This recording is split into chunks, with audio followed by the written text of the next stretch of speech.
اپنا رنگ دکھا جاتی ہے صحبت اللہ والوں کی صحبت. الحمد لله نحمده ونستعينه ونستغفره ونؤمن به ونتوكل عليه ونعوذ بالله من شرور أنفسنا ومن سيئات أعمالنا.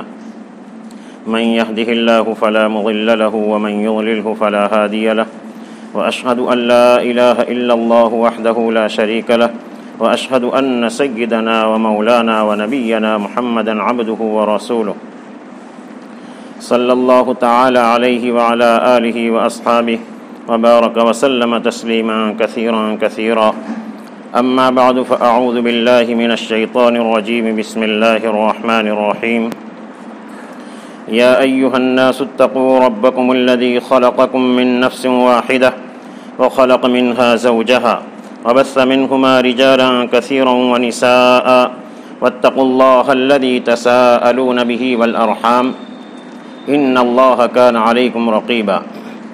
وقال رسول الله صلى الله عليه وسلم من أحب أن يبسط له في رزقه وينسأ له في أثره فليصل رحمه او کما قال علیہ الصلاۃ والسلام. قابل قدر علماء کرام، بھائیوں، بزرگوں اور عزیزوں، اللہ رب العزت نے انسانیت کے ذریعے سے پوری دنیا کو مزین فرمایا ہے اور درجہ بدرجہ ہر ایک کا ایک دوسرے پر حق رکھا ہے کہ سب سے پہلے انسانیت کے ناطے ایک انسان کا دوسرے انسان پر حق ہے کہ انسانیت کے ناطے آدمی دوسرے آدمی کا حق ادا کرے.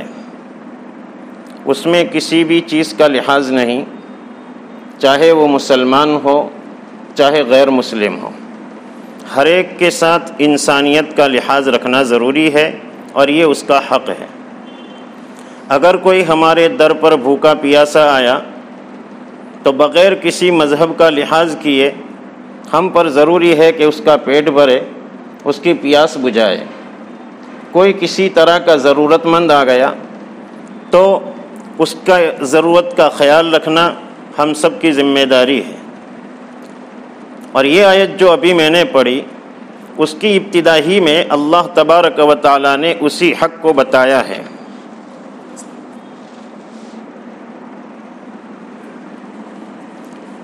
یا ایھا الناس اتقوا ربکم الذی خلقکم من نفس واحدہ. اے لوگو، اپنے اس رب سے ڈرو جس نے تم کو ایک ہی جان سے بنایا ہے. خلقکم من نفس واحدہ، ایک ہی جان سے تم کو بنایا ہے. حضرت آدم علیہ السلام کے ذریعے سے پوری انسانیت کو بسایا ہے. تو اس اعتبار سے ایک کا دوسرے پر حق ہے. اسی کو ایک جگہ پر اللہ تبارک و تعالی نے ارشاد فرمایا، یا ایھا الناس انا خلقناکم من ذکر وانثی وجعلناکم شعوبا وقبائل لتعارفوا. ہم نے تم کو ایک مرد اور عورت سے بنایا ہے اور تمہارے الگ الگ خاندان، الگ الگ قبائل بنائے. یہ اس لیے ہے کہ ایک دوسرے کو پہچانو. اسی طرح حضور اکرم صلی اللہ تعالی علیہ وسلم نے ارشاد فرمایا، الناس معادن کمعادن الذهب والفضہ. ساری انسانیت کانیں ہیں جس طرح سونے اور چاندی کی کانیں ہیں. الگ الگ کانیں ہوتی ہے، ایسے ہی انسانیت بھی الگ الگ قسموں میں منقسم ہے. ایک دوسرے کے حقوق کی رعایت ضروری ہے. تو ایک تو حقوق کی رعایت انسان ہونے کے ناطے، دوسری رعایت اسلامی اخوت کے اعتبار سے. انما المؤمنون اخوہ، تمام مؤمنین بھائی بھائی ہے. ایمان اور اسلام کے اعتبار سے ایک دوسرے کی رعایت ضروری ہے. اسی لیے حدیث شریف میں فرمایا، المسلم اخو المسلم لا یظلمہ ولا یسلمہ. مسلمان مسلمان کا بھائی ہے، نہ تو اس پر ظلم کرے اور نہ ہی کسی اور کے حوالے کرے اپنے بھائی کو کہ اس پر ظلم کیا جائے. اسی طرح ایک دوسری روایت میں حضور اکرم صلی اللہ تعالی علیہ وسلم نے ارشاد فرمایا المسلم اخو المسلم لا یخونہ ولا یکذبہ ولا یخذلہ، کہ مسلمان کا بھائی ہے، اس سے خیانت نہ کرے، اس سے جھوٹ نہ بولے، اس کو رسوا نہ کرے۔ تو ایک اسلامی اعتبار سے، اسلامی اخوت کے اعتبار سے ایک دوسرے کے حقوق ہے، جیسا کہ دوسری ایک روایت میں بھی حضور اکرم صلی اللہ تعالی علیہ وسلم نے ارشاد فرمایا المسلم من سلم المسلمون من لسانہ ویدہ، مسلمان وہ ہے، کامل مسلمان وہ ہے کہ جس کے ہاتھ اور زبان سے دوسرے مسلمان محفوظ رہے۔ یہاں فرمایا گیا کہ کامل مسلمان وہ ہے جس سے دوسرے مسلمانوں کو اس کے ہاتھ اور اس کی زبان کی شرارتوں سے حفاظت رہے، کیونکہ عام طور پر یہی دو راستے زیادہ تر دوسروں کی تکلیف کا ذریعہ بنتے ہیں، اس لیے حضور اکرم صلی اللہ تعالی علیہ وسلم نے ہاتھ اور زبان کا ذکر فرمایا۔ تو یہ مسلمان کے آپس کے حقوق ہیں کہ آدمی ایک دوسرے کی رعایت رکھے، اسلامی بھائی چارگی کے اعتبار سے، اسلامی اخوت کے اعتبار سے، اسلامی ہمدردی کے اعتبار سے اپنے بھائیوں اور بہنوں کا خیال رکھے۔ اور تیسرے نمبر پر جس کو ہم صلہ رحمی کہتے ہیں، رشتہ ناتا کا خیال، جو سب سے اعلیٰ کوالٹی ہے، انسانیت، پھر اسلامی اخوت، پھر یہ ہے رحمیت کے اعتبار سے رشتہ ناتا، جتنا قریبی رشتہ اتنا ہی اس کا خیال رکھنا ضروری، کسی طرح سے رشتہ دار کو تکلیف نہ پہنچے، اس کے دل کو ٹھیس نہ پہنچے، کسی طرح اس کو ایذا نہ پہنچے، ہر اعتبار سے آدمی اپنے رشتے کا خیال رکھے۔ اسی لیے اللہ تبارک و تعالیٰ نے جو ابھی آیت میں نے پڑھی اس کے اندر ارشاد فرمایا وَاتَّقُوا اللَّهَ الَّذِي تَسَاءَلُونَ بِهِ وَالْأَرْحَامَ، اے لوگو اس اللہ سے ڈرو جس کے نام سے تم ایک دوسرے سے سوال کرتے ہو، اور رشتہ داری کے تعلق کو توڑنے سے ڈرو۔ یہاں اللہ تبارک و تعالیٰ نے دو چیزوں سے ڈرنے کا حکم فرمایا، ایک اپنی ذات سے ڈرایا ہے کہ لوگوں اللہ سے ڈرو، اور دوسرا ارحام سے ڈرو، رشتہ ناتا توڑنے سے ڈرو۔ اس سے اس کی اہمیت معلوم ہوتی ہے کہ ایک طرف حقوق اللہ ہے، دوسری طرف حقوق العبد ہے، بندوں کے حقوق، اور اس میں رشتہ داروں کے حقوق۔ ان حقوق کی رعایت اتنی ضروری ہے کہ اللہ پاک نے اپنے نام کے ساتھ ارحام کو ملا کر بیان فرمایا۔ قرآن کریم اور احادیث مبارکہ میں صلہ رحمی اور قطع رحمی سے متعلق جو آیات اور جو احادیث ہیں، ان میں عام طور پر دو لفظ استعمال ہوتے ہیں، ذوی الارحام اور ذوی القربا، رحم والے، اور ذوی القربا کا مطلب ہے رشتہ والے۔ اصل میں رحیم یہ کہتے ہیں ماں کے پیٹ میں جو رحم دانی ہوتی ہے اس کو، چونکہ یہیں سے بچہ پیدا ہوتا ہے اور یہیں سے رشتے ایک دوسرے سے جڑتے ہیں، اس لیے ان سارے لوگوں کو کہا جاتا ہے ذوی الارحام، رحم والے، رشتے والے، خونی رشتے والے۔ تو یہ خونی رشتے کا خیال ہر آدمی کے ذمے ضروری ہے کہ آدمی اس کا خیال رکھے۔ جگہ جگہ اللہ تبارک و تعالیٰ نے اس کی طرف توجہ دلائی ہے، اور اللہ پاک نے اپنے حق کے ساتھ ساتھ ذوی الارحام اور رشتہ داروں کے حقوق کو بھی بیان فرمایا ہے۔ ایک جگہ اللہ پاک نے ارشاد فرمایا وَاعْبُدُوا اللَّهَ وَلَا تُشْرِكُوا بِهِ شَيْئًا وَبِالْوَالِدَيْنِ إِحْسَانًا وَبِذِي الْقُرْبَى، اللہ تعالیٰ کی عبادت کرو، اس کے ساتھ کسی کو شریک مت ٹھہراؤ۔ یہ اللہ کا حق بیان کیا گیا کہ توحید میں اپنے کو پکے بناؤ، کسی اور کی شرکت اس میں گوارا نہیں۔ اور ساتھ میں بتایا وبالوالدین احسانا، چونکہ ذوی الارحام میں، رشتہ داروں میں سب سے قریب ترین اگر کوئی ہے تو ماں باپ ہیں، والدین کے ساتھ حسن سلوک کا حکم دیا، اور ساتھ ساتھ میں فرمایا وبذی القربا، اور باقی جتنے رشتہ دار ہیں ان سب کے ساتھ حسن سلوک کا معاملہ کرو۔ سب سے مقدم ماں باپ ہیں کہ ماں باپ کے ساتھ حسن سلوک، یہاں تک قرآن کریم نے فرمایا اگر وہ بڑھاپے کی عمر کو پہنچ جائے، دونوں کے دونوں یا ایک، تو ان کو اف تک بھی مت کہو، ان کو جھڑکو مت، ان سے نرم لہجے میں بات کرو۔ وبالوالدین احسانا اما یبلغن عندک الکبر احدهما او کلاهما فلا تقل لهما اف ولا تنهرهما وقل لهما قولا کریما۔ رات کا وقت ہے، ماں کو پیاس لگی، بیٹا ذرا پانی پلا دینا، ہاتھ سے اٹھایا بیٹے کو، بیٹا کہتا ہے یہ ہے اف، اتنا بھی ماں باپ سے مت کہو،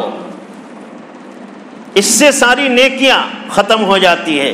اسی لیے حدیث شریف میں فرمایا رضا الرب فی رضا الاب وسخط الرب فی سخط الاب، اللہ کی رضامندی باپ کی رضامندی میں ہے، اللہ کی ناراضگی باپ کی ناراضگی میں ہے، اس لیے اپنے باپ اور اپنی ماں کے ساتھ حسن سلوک یہ ہماری ذمہ داری ہے۔ جگہ جگہ کئی موقعوں پر اللہ پاک نے اس کو خاص طور پر والدین کے حقوق کو بیان کیا ہے کہ ان کے ساتھ ہم حسن سلوک کریں، اچھائی سے پیش آئے، نرم لہجے میں بات کریں۔ ایک آیت میں اللہ پاک نے ارشاد فرمایا یا ایھا الذین آمنوا لا ترفعوا اصواتکم فوق صوت النبی، اے ایمان والو نبی کی آواز پر اپنی آواز بلند مت کرو۔ یہاں نبی کے ساتھ ساتھ اپنے مشائخ، اپنے اساتذہ، اپنے اکابر، اسی طرح اپنے ماں باپ یہ بھی ان میں داخل ہیں کہ ان کے سامنے ہماری آواز اونچی نہیں ہونی چاہیے۔ آج ہمارا حال کیا ہے بھائیو؟ کچھ بات سمجھ میں نہیں آئی، زور سے ماں کی آواز پر آواز، باپ کی آواز پر آواز ہماری نکل جاتی ہے۔ ان تحبط اعمالکم وانتم لا تشعرون، کہیں اعمال حبط ہو جائیں گے، بیکار ہو جائیں گے، زندگی بھر کے اعمال پتہ بھی نہیں چلے گا۔ اس لیے اپنے ماں باپ کے ساتھ حسن اخلاق سے، نرم زبان سے ہمیں پیش آنا چاہیے۔ اسی طرح باقی رشتہ دار وبذی القربا، باقی اپنے رشتہ داروں کے ساتھ بھی ہمارا رویہ صحیح ہو۔ باقی رشتہ داروں میں میاں بیوی ہے، شوہر اپنی بیوی کا خیال رکھے، بیوی اپنے شوہر کا خیال رکھے۔ اسی طرح بھائی بہن ایک دوسرے کا خیال رکھے، ماں باپ اپنی اولاد کی تربیت کا اور ان کے صحیح راستے پر چلانے کا خیال رکھے۔ خالہ ہے، ماموں ہے، بھائی بہن ہے، اسی طریقے سے خالہ زاد بھائی بہن، پھوپھی زاد بھائی بہن، یہ سارے کے سارے رشتہ دار ہیں، ان رشتہ داروں کو سنبھالنا ضروری ہے بھائیوں۔ پہلے ایک زمانہ تھا دور دور کے رشتہ دار ہوتے تھے، ملنے کے لیے جاتے تھے 3 4 دن بلکہ 15 دن وہاں گزار کر آتے تھے، ایک ایک رشتے کا خیال رکھا جاتا تھا۔ آج تو مجھے پتہ ہی نہیں کہ میرے پھوپھی کے لڑکے یہ ہیں، خالہ کے لڑکے یہ ہیں، رشتہ کو کچھ سمجھا ہی نہیں جاتا، حالانکہ یہ قرآن کریم کے خلاف ہے، رشتوں کو بھول جانا۔ صلہ رحمی اس کے بغیر ہوگی کیسے؟ دوسرے کے ساتھ حسن سلوک کیسے ہوگا؟ اور سب سے کم درجے کی نیکی اپنے بھائی کے ساتھ اچھے اخلاق سے اور ہنستے چہرے کے ساتھ ملنا۔ تو اپنے رشتہ دار کے ساتھ جا کر، رشتہ دار کے پاس جا کر ہم اتنا بھی نہیں کر سکتے کہ سلام کلام کریں۔ رشتے ناطے کا خیال رکھنا بھائیوں بہت ضروری ہے۔ حدیث شریف جو میں نے پڑھی اس میں اللہ کے رسول صلی اللہ تعالی علیہ وسلم نے رشتے ناطے کا خیال رکھنے پر 2 فضیلتیں بتائی ہیں۔ من احب ان یبسط له فی رزقہ وان ینسأ له فی اثرہ فلیصل رحمہ۔ حضور ارشاد فرماتے ہیں جو آدمی یہ چاہے کہ اس کی روزی میں برکت ہو اور جو یہ چاہے کہ اس کی عمر میں برکت ہو، فلیصل رحمہ، وہ صلہ رحمی کرے، اپنے رشتہ داروں کے ساتھ اچھا سلوک رکھے، خندہ پیشانی سے ان سے ملے، قطع تعلق نہ رکھے، بلکہ ہر ایک کے ساتھ سلام کلام ہو، ہر ایک سے ملنا جلنا ہو، کبھی کبھی ہدیہ تحفہ دینا بھی ہو کہ اس سے محبتیں بڑھیں۔ حدیث شریف میں ہے تحادو تحابو، ایک دوسرے کو ہدیہ دیا کرو، اس سے محبتیں بڑھے گی۔ تو یہ رشتہ داروں کا خیال کہ جس کے اندر ہماری روزی میں برکت، عمر میں برکت، اور عمر میں برکت، ایک تو آدمی جیسے بعض ہوتے ہیں چارپائی پر سال سے 8 سال ہو گئے، 10 سال ہو گئے، جاتے ہی نہیں، اور کتنے لوگوں کی تکلیف کا ذریعہ۔ عمر میں برکت کا مطلب کہ عافیت والی زندگی اللہ عطا فرمائیں گے کہ کسی کی پریشانی کا ذریعہ ہم نہیں بنیں گے، بلکہ اگر اس طرح کی زندگی ملی بھی تو خدمت گزار دل و جان سے اس پر قربانی دینے والے ہوں گے۔ تو رشتے ناطے کا خیال رکھنے پر اللہ تبارک و تعالی روزی میں بھی برکت عطا فرماتے ہیں اور عمر میں بھی برکت عطا فرماتے ہیں۔ اس سے بڑھ کر ہمیں کیا چاہیے بھائیو؟ اور یہ رشتے داری حدیث شریف میں ہے الرحیم معلقۃ بالعرش تقول من وصلنی وصلہ اللہ ومن قطعنی قطعہ اللہ۔ یہ رحم، یہ رشتے داری عرش سے لٹکی ہوئی ہے اور کہہ رہی ہے کہ جو مجھے جوڑے گا اللہ اس کو جوڑیں گے، اور جو مجھے توڑے گا اللہ اس کو توڑ دیں گے، اور جس کو اللہ توڑ دے کوئی اس کو سنبھال نہیں سکتا، اس کو کوئی جوڑ نہیں سکتا۔ یہ رشتہ داری نے اپنا حق مانگا کہ اللہ مجھے کیا ملے گا، تو اللہ پاک نے فرمایا جو تجھے جوڑے گا میں اس کو جوڑوں گا، اور جو تجھے توڑے گا میں اس کو توڑ دوں گا۔ آج کل بھائیوں رشتہ داری کا خیال رکھنے میں ہم بہت پیچھے ہیں۔ الحمدللہ نماز میں اول صف، روزے میں اول صف، زکوٰۃ میں اول صف، لیکن رشتہ داری کا خیال رکھنے میں ہم پیچھے ہو جاتے ہیں۔ صلہ رحمی، ایک دوسرے کے ساتھ حسن سلوک، یہ بہت ضروری ہے بھائیوں۔ آج بات بات میں آپس میں جھگڑے ہو جاتے ہیں، بات بات میں ایک دوسرے سے کنارہ کشی ہو جاتی ہے، ہم رخ پھیر لیتے ہیں۔ سامنے اگر ہمارا بھائی آ رہا ہے، کچھ انبنام ہوا ہے، ہم رخ پھیر کر دوسری طرف چلے جاتے ہیں۔ کیا ایک ایمان والے کے لیے اور پھر ایسے ذی رحم محرم کے لیے، ایسے رشتہ دار کے لیے کیا مناسب ہے؟ ہزاروں احکام پر عمل ہو رہا ہے لیکن اللہ کا ایک حکم ٹوٹ رہا ہے جس کی وجہ سے سارے احکام ایک طرف ہو جاتے ہیں۔ اس لیے اس کی طرف بھی دھیان دینے کی ضرورت ہے۔ ہمارے بڑے ماں باپ ہیں، بڑے بھائی بہن ہیں، بڑے ہمارے رشتہ دار ہیں، خالہ ہیں، پھوپھی ہیں، چچی ہیں، چچا ہیں، ماموں ہیں، ان کا بھی ہم خیال رکھیں۔ لیکن ایک بات ہے، ان کا خیال اس وقت تک رکھا جائے گا جب تک کہ قرآن اور حدیث کے خلاف کوئی حکم نہ کرے۔ اگر ان کا حکم قرآن اور حدیث کے خلاف ہے پھر ان کی اطاعت جائز نہیں ہے۔ سب سے پہلا حق تو اللہ تعالیٰ کا ہے، اسی لیے اللہ پاک نے ارشاد فرمایا وَإِن جَاهَدَاكَ عَلَىٰ أَن تُشْرِكَ بِي شَيْئًا فَلَا تُطِعْهُمَا۔ اگر تیرے ماں باپ تجھے اس بات کا حکم کرے تو اللہ تعالیٰ کے ساتھ شریک ٹھہرا، اپنے سر کو غیروں کے سامنے جھکا، فلاں قبر کے سامنے اپنی پیشانی رگڑ، ماں باپ کی اطاعت جائز نہیں ہے۔ جس طریقے سے شرک کرنے میں ماں باپ کی اطاعت جائز نہیں، ایسے ہی کوئی بھی گناہ جس میں اللہ کا حق ٹوٹتا ہو، کسی بندے کا حق ٹوٹتا ہو، ماں باپ ہو یا کوئی بڑا سے بڑا آدمی ہو، اس کی اطاعت جائز نہیں۔ لا طاعت لمخلوق فی معصیت الخالق، جہاں خالق کی نافرمانی ہوتی ہو وہاں کسی مخلوق کی اطاعت جائز نہیں۔ آج کل ماں باپ کے مسئلے میں ایک بات یہ بھی پیش آتی ہے کہ اگر بہو سے کوئی اس طرح کی بات ہوتی ہے، ماں باپ کو نفرت ہو گئی، یا میاں بیوی آپس میں محبت سے رہ رہے ہیں، ماں باپ کو برداشت نہیں ہوتا، حالانکہ شادی کروائی ہے کہ محبت پیدا ہو۔ اب یہ دونوں محبت سے رہ رہے ہیں، الگ روم میں جا رہے ہیں، ماں کو برداشت نہیں، باپ کو برداشت نہیں۔ اب باپ چاہ رہا ہے کسی طریقے سے اس سے ٹوٹے، اب کوشش کر رہا ہے، اب بیٹے کو سمجھا رہا ہے یوں کر ایسا کر، اب بیوی کا حق مارا جا رہا ہے۔ یہاں ماں باپ کی اطاعت بالکل جائز نہیں۔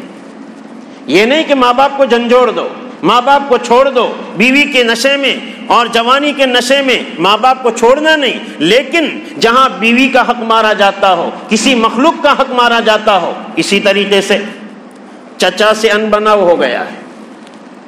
اب اپنی اولاد کو بھی باپ کہہ رہا ہے اس سے بولنا مت، تو بھی مت بولنا۔ اب بیٹا کہتا ہے میں تو بولوں گا، اس میں کوئی گناہ نہیں، یہ خالق کی نافرمانی ہو رہی ہے۔ خالق کی نافرمانی کے بارے میں باپ کہے، ماں کہے، بڑا سے بڑا شیخ کہے، اس کی اطاعت جائز نہیں۔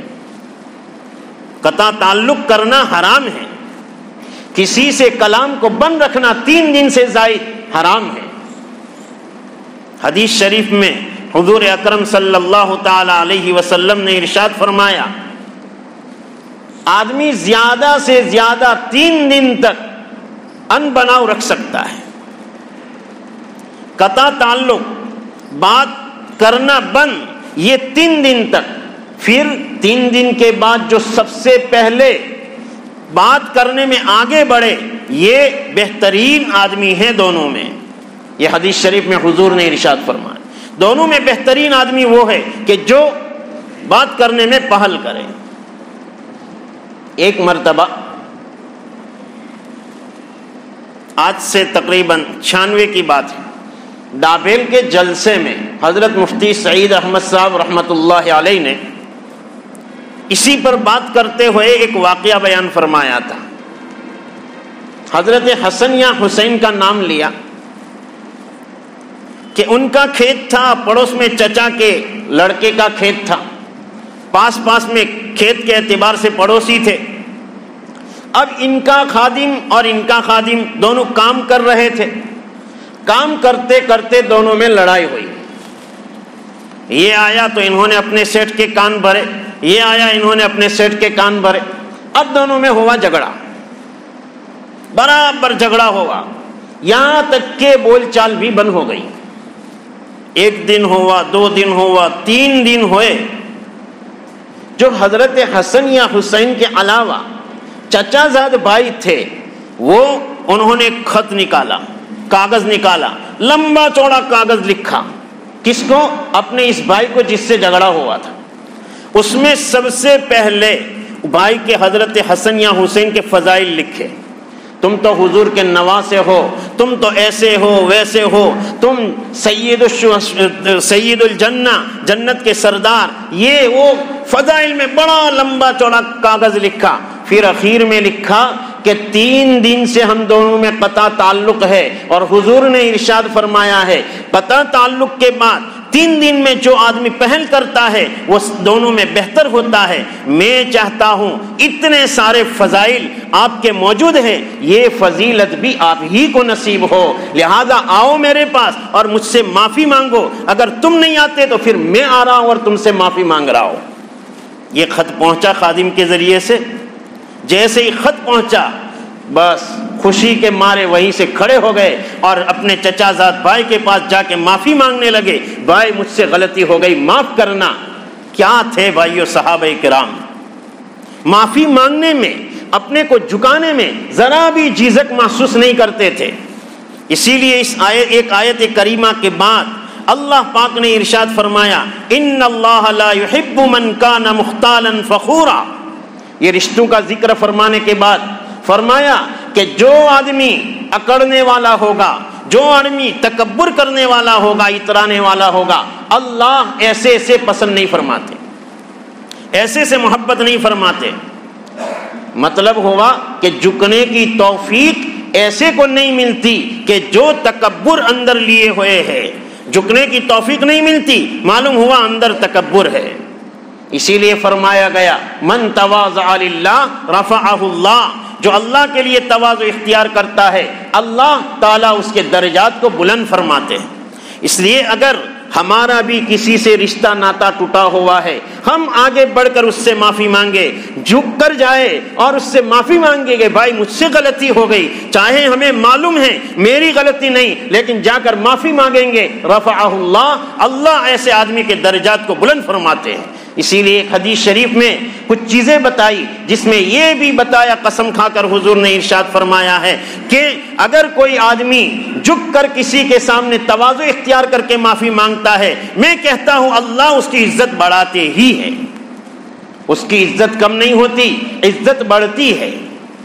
اس لیے ہمیں بھی چاہیے اپنے رشتہ داروں کے ساتھ ہم سلوک اچھا کریں، ہدیہ تحفہ بھیجے۔ عید کا موقع آ رہا ہے، بہترین موقع ہے ایک دوسرے کے لیے ہدیہ تحفہ اور بخشش بھیجنے کا، یہی محبت کی چیزیں ہیں۔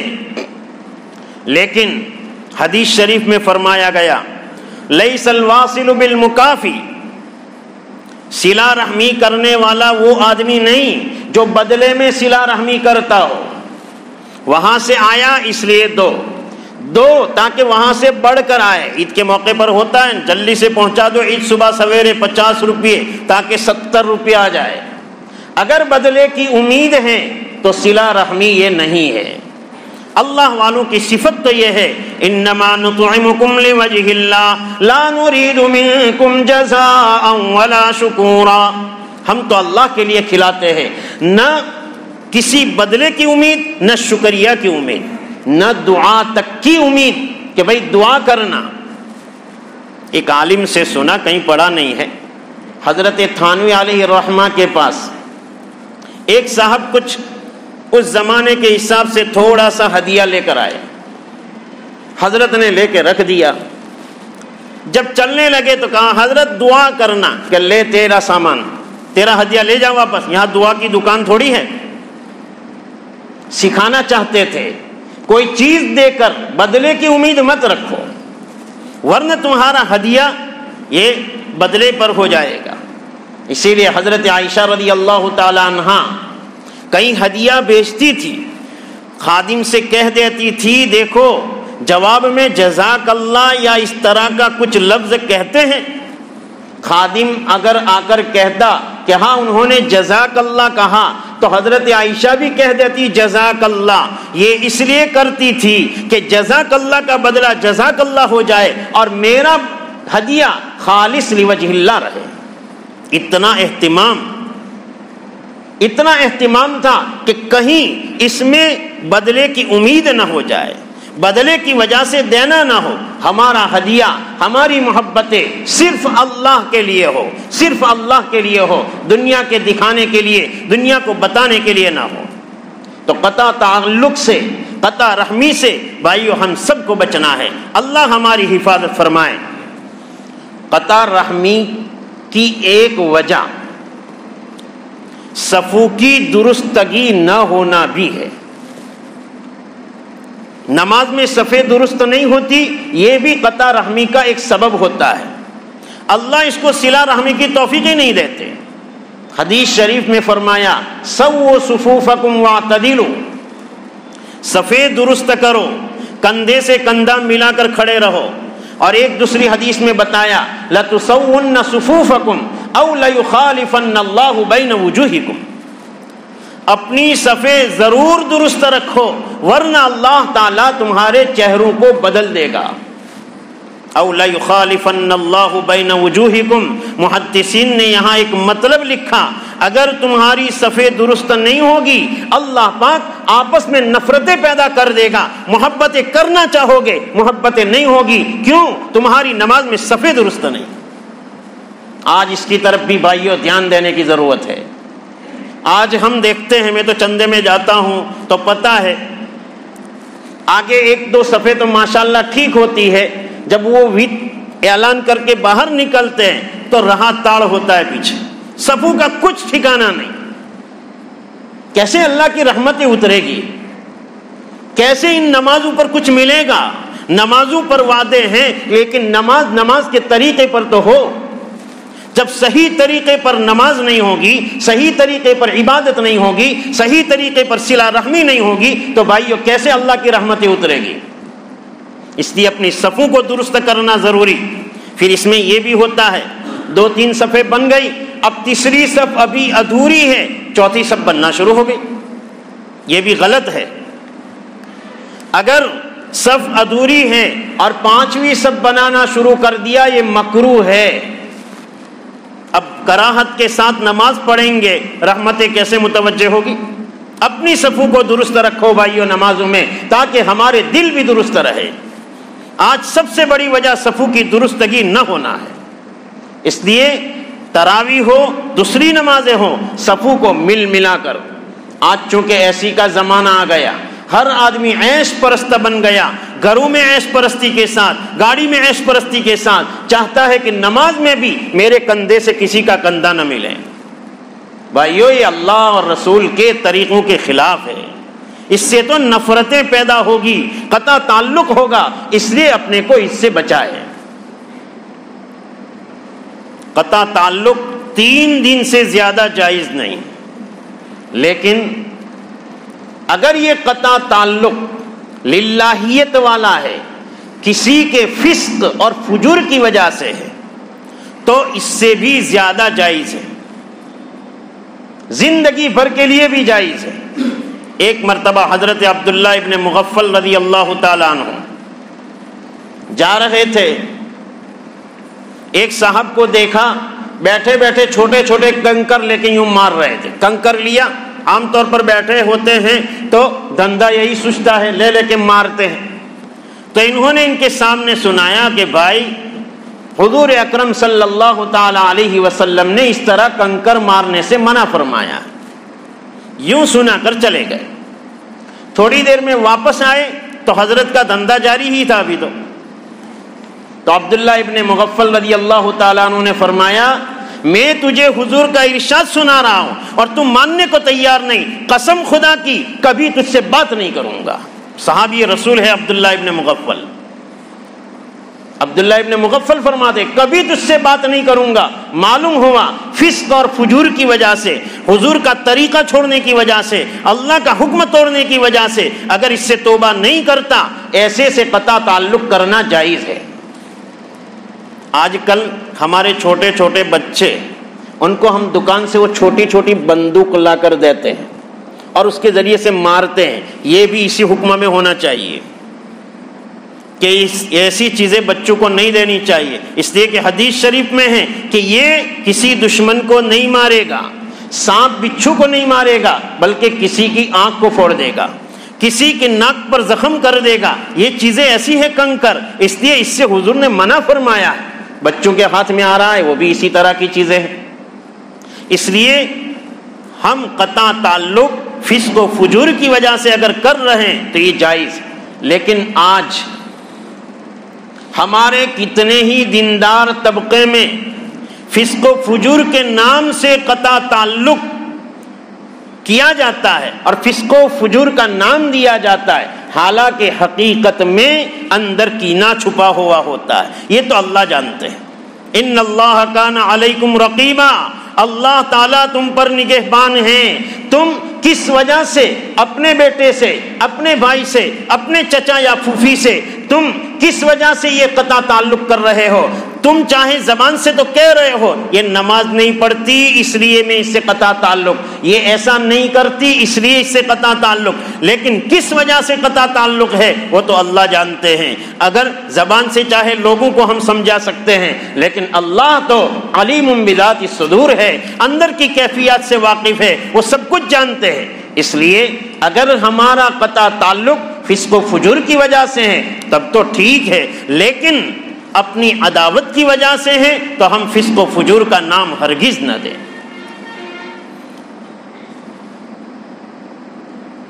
اور یہ قطع رحمی، دو چیزیں ایسی ہیں کہ آخرت میں تو وبال ان کا ہوگا ہی، اللہ تعالیٰ یہ دو چیزوں کا وبال دنیا ہی میں بتا دیتے ہیں، ایک تو کسی پر ظلم و زیادتی اور دوسرا قطع رحمی، یہ دونوں چیزوں کا وبال اللہ پاک دنیا ہی میں بھی بتا دیتے ہیں۔ اس لیے ہمیں چاہیے اللہ تعالیٰ کے ارشادات اور نبی کریم صلی اللہ تعالی علیہ وسلم کے فرامین ان کو سامنے رکھ کر اگر ہمارے کسی سے قطع تعلق ہیں، کسی سے ان بناؤ ہیں، ہم ان کو ختم کریں، آگے بڑھ کر معافی مانگنے والے بنیں، تاکہ اللہ تعالیٰ بھی ہماری عزت بلند کرے، ہم سے محبت کرنے والے بنیں۔ یہ مبارک مہینہ ہے بھائیوں، مبارک گھڑیوں میں بھی ایسے آدمی کی مغفرت نہیں ہوتی جن دونوں کے درمیان قطع تعلق ہوتا ہے۔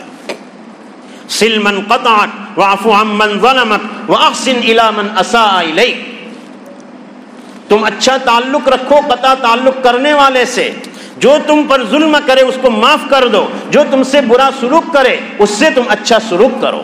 حدیث شریف کے ارشادات، آپ کے فرامین ہمارے سامنے ہیں، اور ایمان والے کے لیے اس سے بڑھ کر اور کیا چاہیے۔ اس لیے ان باتوں پر مجھے بھی اللہ عمل کی توفیق عطا فرمائے اور آپ حضرات کو بھی عمل کی توفیق عطا فرمائے۔ اور بھائیو، آج 20ویں تاریخ ہے رمضان کی، اور آج سے اعتکاف ہر مسجد میں انشاءاللہ ہوگا۔ یہ اعتکاف کرنا سنت مؤکدہ علی الکفایہ ہے، سنت مؤکدہ ہے۔ جیسے مسجد کی جماعت کے ساتھ نماز پڑھنا سنت مؤکدہ، ایسے ہی یہ بھی سنت مؤکدہ ہے۔ نبوی زندگی میں، مدنی زندگی میں حضور اکرم صلی اللہ تعالی علیہ وسلم نے ہمیشہ 10 دن کا آخری عشرے کا اعتکاف فرمایا ہے۔ اس لیے ہمارے بھائیوں کو بھی چاہیے کہ ہم فکر کریں، خالص بوڑھے ہی نہیں جوان بھی اس کی ہمت کرے۔ 5-10 آدمی مسجد میں اعتکاف کی نسبت پر ہونے چاہیے کہ اس کی وجہ سے، ان لوگوں کی قربانی کی وجہ سے اللہ پاک پوری بستی کی حفاظت فرمائیں گے، اور وہ خود تو محفوظ ہی رہتا ہے۔ یا تکیف الذنوب، کہ اعتکاف کرنے والا گناہوں سے محفوظ رہتا ہے، اعتکاف کرنے والے کو جہنم سے دور رکھا جاتا ہے۔ آسمان و زمین کے درمیان کی ایک خندق اتنی 3 خندق کے بیچ میں حائل ہو جاتی ہے۔ گویا اعتکاف کرنے والا اگر صحیح طریقے سے اعتکاف کرے تو یہ جہنم میں جا ہی نہیں سکتا، اور کتنے گناہوں سے محفوظ رہے گا۔ اس لیے بھائیوں، اور پھر 2 حج اور 2 عمرہ کا ثواب بھی اعتکاف کرنے کی بنیاد پر ملتا ہے۔ یہاں مسجد میں ٹھنڈک میں بیٹھے بیٹھے اتنا سارا ہمیں مل رہا ہے، پھر ہم کیوں جی چرائے بھائیوں؟ لیکن بھائیوں، شرط ہے اعتکاف ہو، یہ نہ ہو اعتکاف کیا، کچھ ضرورت پڑی نکل گئے باہر۔ مسجد کی جو شرعی حد بتائی گئی ہے اسی کے اندر رہے، طبعی شرعی ضرورت کے بغیر باہر نہ نکلے۔ استنجا کا تقاضا ہے، نماز کے لیے وضو کا تقاضا ہے، جا سکتے ہیں، لیکن یہاں پانی پیا، لاؤ گلاس دھو دوں، باہر نکلے، اعتکاف ٹوٹ جائے گا۔ اس لیے معمولی بہانوں پر ہم باہر نہ نکل جائے، بلکہ علماء سے مسئلے پوچھے، اب مجھے اعتکاف میں بیٹھنا ہے تو کیا کرنا ہے، کہاں تک مجھے جانے کی شریعت کے مطابق اجازت ہے، اس کا پاس و لحاظ رکھے۔ ورنہ 4-5 آدمی بیٹھے ہیں، کسی چیز کا لحاظ نہیں کیا، پوری بستی وبال میں ہے، اس لیے کہ مسجد میں اعتکاف ہوا ہی نہیں۔ اس لیے اپنے اعتکاف کو صحیح بنائیں، علماء سے پوچھ کر اعتکاف کرنے کی فکر کریں، اور غروب سے کم 5 منٹ پہلے مسجد میں پہنچ جائے۔ آج کل 7, 4 یا 5 پر غروب ہے، تو 7 بجے کم سے کم ہم مسجد کی حد میں داخل ہو جائے۔ اگر 1 سیکنڈ بھی پیچھے ہوا تو پھر 10 دن کا سنت مؤکدہ اعتکاف نہیں ہوگا۔ اللہ پاک ہمیں عمل کی توفیق عطا فرمائے۔ وآخر دعوانا الحمد للہ رب العالمین۔